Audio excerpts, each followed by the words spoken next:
Wednesday, January 18, 2017. This is the Government News Brief. In the news, the Ministry of Public Health is reviewing its drugs and materials management system. Small-scale miners and jewelers stand to benefit from mercury-free techniques, and the education sector in riverine communities in Region 6 is set to see massive transformation. Stay tuned for these and other stories. Thank you for staying with us. I am Renetta LaFleur, and here are the details. The Ministry of Public Health is undertaking a massive review of its drugs and materials management system. Gabriela Patram tells us more.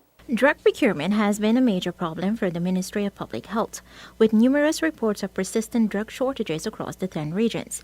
The minister within the Ministry of Public Health, Dr. Karen Cummins, says there are major discrepancies in the drug delivery and distribution process. The minister says the Materials Management Unit, MMU, health facilities and drug bonds are being audited to ascertain the precise cause of countrywide drug shortages. There is some discrepancy in terms of the distribution of drugs as it leaves our warehouse, that's Materials Management Unit in Diamond and in Berbice.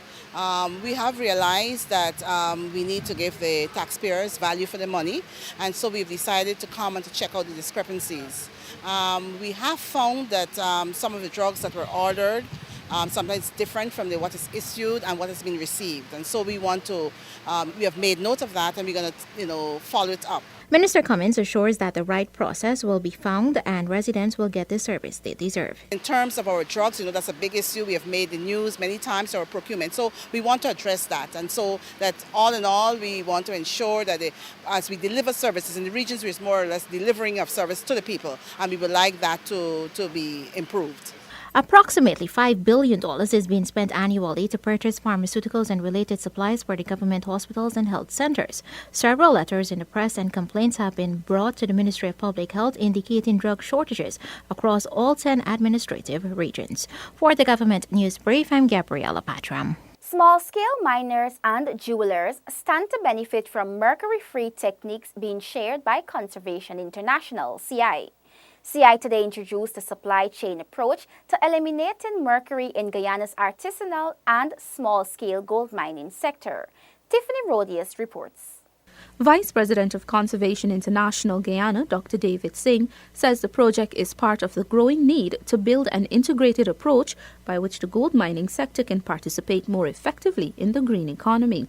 The JEF investment of some $3 million over the next 4 years is expected to produce a well-designed intervention which by 2020 will see mining operations in at least one geographical region of Guyana introduce into the market gold products that are shown to have met key environmental and social safeguards that demonstrate improved, significantly higher recovery rates and close to zero mercury use in its processing. Guyana is the first of 8 countries to implement the Global Environment Facility JEF-funded project towards mercury-free practices.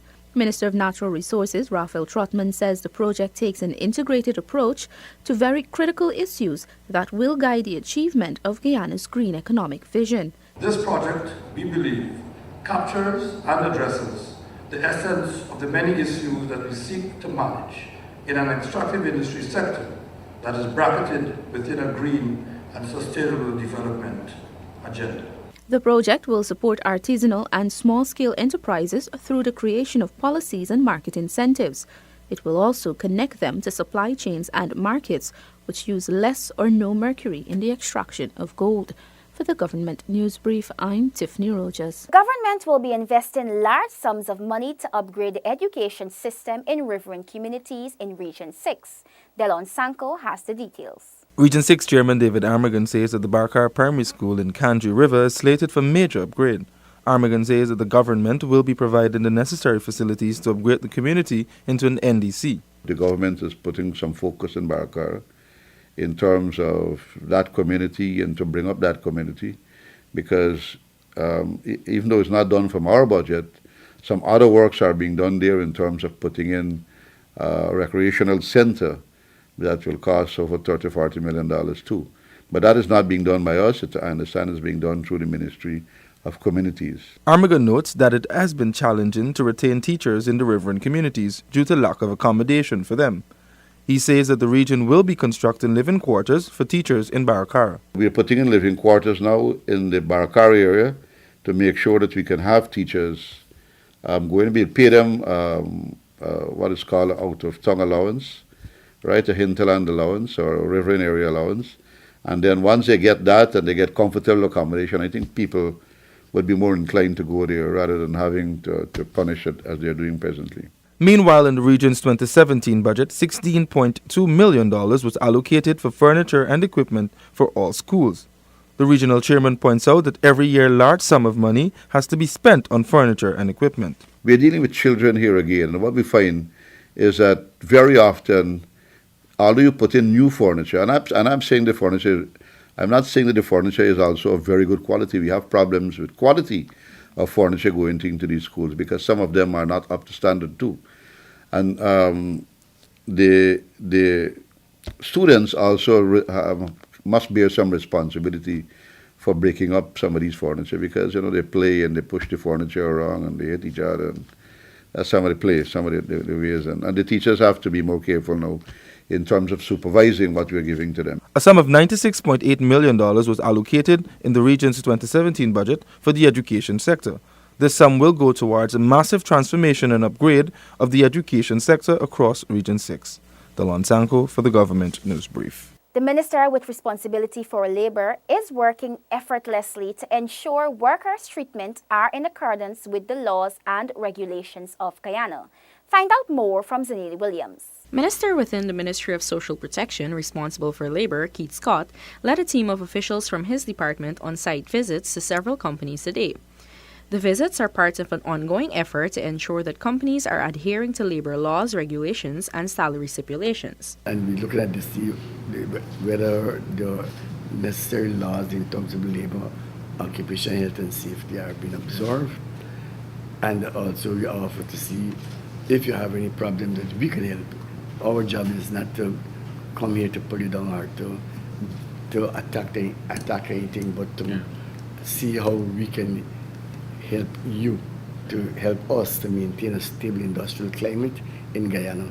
Our aim is to see that Guyana must be touted all over the world as a place to do business with.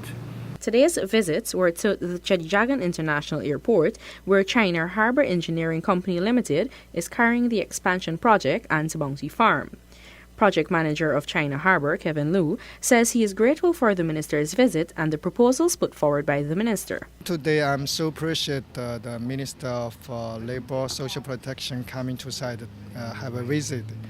And in fact, in last year, we also invite Minister Labour Social Protection Department technical device have some training for us.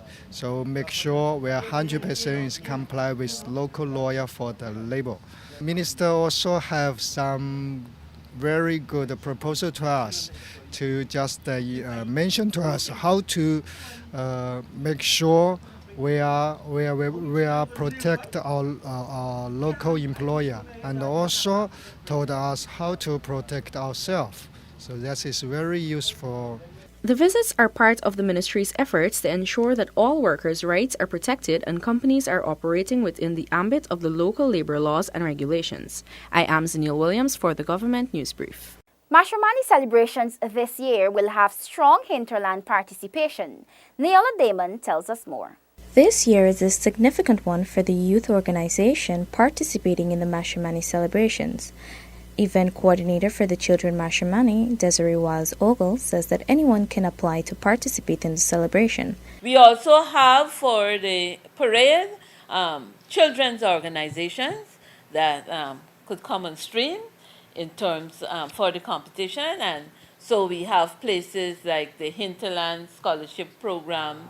We have the police organization that work with youth. They would usually come into this category, the National School of Dance, and we're trying to encourage places like orphanage and so on to come into this category. So this one is specially organized for the children's organization. whilst Ogle says that the children's parade will remain on its usual route from Parade Ground into Middle Street, then to Camp, then to Lamaha, to the National Park where it will conclude. Meanwhile, Director of the National School of Music, Andrew Tyndall, says that Ansa McCall will not sponsor the soca competition category because they are refocusing their image. For the last 10 years, the soca competition has been managed and sponsored by Ansa McCall. This year, they decided that they wouldn't be able to continue in that vein, and at that point, it was a bit too late for the ministry to plan the competition in time for March. So we wouldn't be having a soca competition for March. However, knowing that that's a genre of music that a lot of young people are involved in, the ministry will later in the year have a national music festival, and a soca competition will be a part of that festival. $40 million has been allocated for the 2017 Mashimani celebration under the theme Celebration with Liberty, Dignity, and Greater Unity. My name is Neil Odiman for Government News Brief. That has brought us to the end of today's edition of the Government News Brief. The details of these and other stories can be found on GINA's website. GINA has an active Facebook page, and we encourage you to visit and like us so you can be informed as the news unfolds. You can also visit our website and YouTube channels. Do join us again tomorrow for another edition of the Government News Brief. I am Renetta LaFleur. Thank you for watching.